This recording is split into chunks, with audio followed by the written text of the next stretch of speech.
Hello everyone. So today we'll be seeing about technical round interview questions part 2. Okay.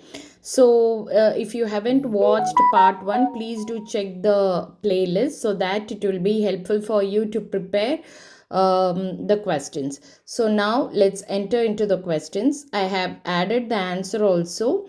You can either follow this answer or else you can choose a question and you can prepare your own answers.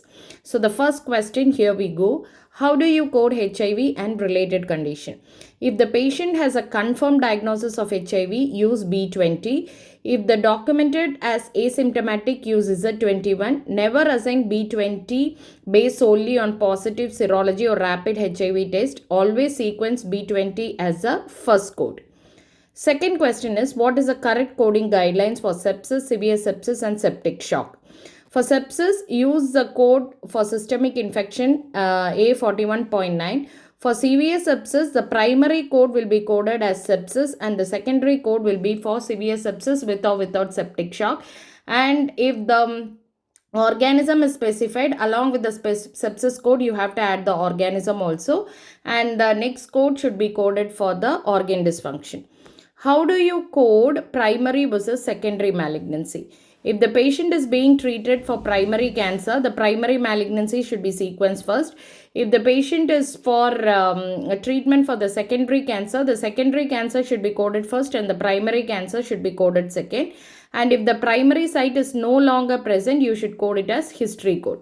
Fourth question, when should you use neoplasm of uncertain behavior?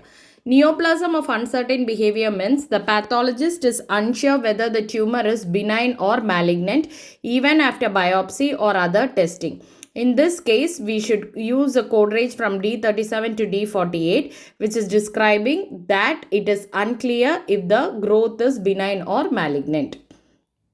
Fifth question, what is the correct coding for anemia due to malignancy? In this case, the coding guideline says first code for malignancy and second code for anemia in neoplastic disease. Hereby, I have given an example also.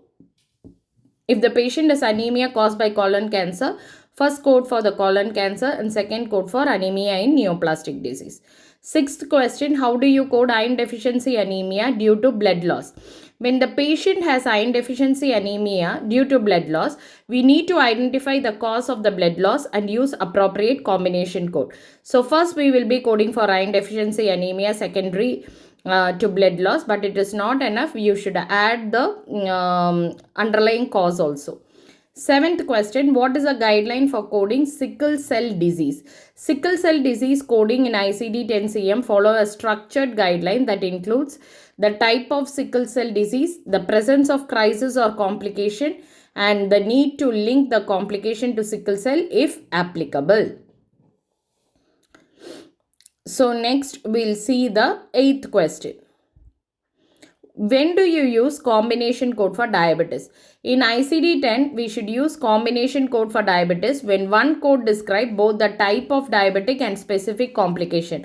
For example, if a patient has type 2 diabetes with diabetic nephropathy, we can assign the code E11.21, which include both diabetics as well as the nephropathy code.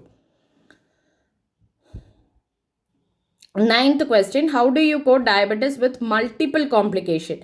When coding diabetes with multiple complication, we need to assign the combination code that reflect both the diabetes and the complication. First, we should code for the type of diabetes. The complication present, nephropathy, neuropathy, retinopathy, etc. will be added along with that code. And the 10th question is, how do you code substance abuse or dependence? If the patient has both abuse and dependence documented for the same substance, assign only for the dependence based on the severity. If complication like withdrawal, intoxication or psychotic disorders are also present, select a more specific code that includes those complications. Next, the 11th question is, what is a guideline for coding depression or anxiety? Code only confirmed diagnosis, not symptoms like sadness or nervousness unless no definitive diagnosis is given. If both depression and anxiety are documented as a separate condition, assign separate code for anxiety as well as depression. If a patient is in remission, use appropriate code for remission, such as F33.41 anxiety in remission, like that. So that's all. Like 11 questions are added in this video. Remaining questions will be added in the next part. If you are looking for interview guidance program or placement support or training, basic training or CPC training, you can just contact me. I'll be there to help you. Thank you so much for watching. If you haven't subscribed, please do subscribe. Thank you so much. Take care. Wish you all the best. Bye bye.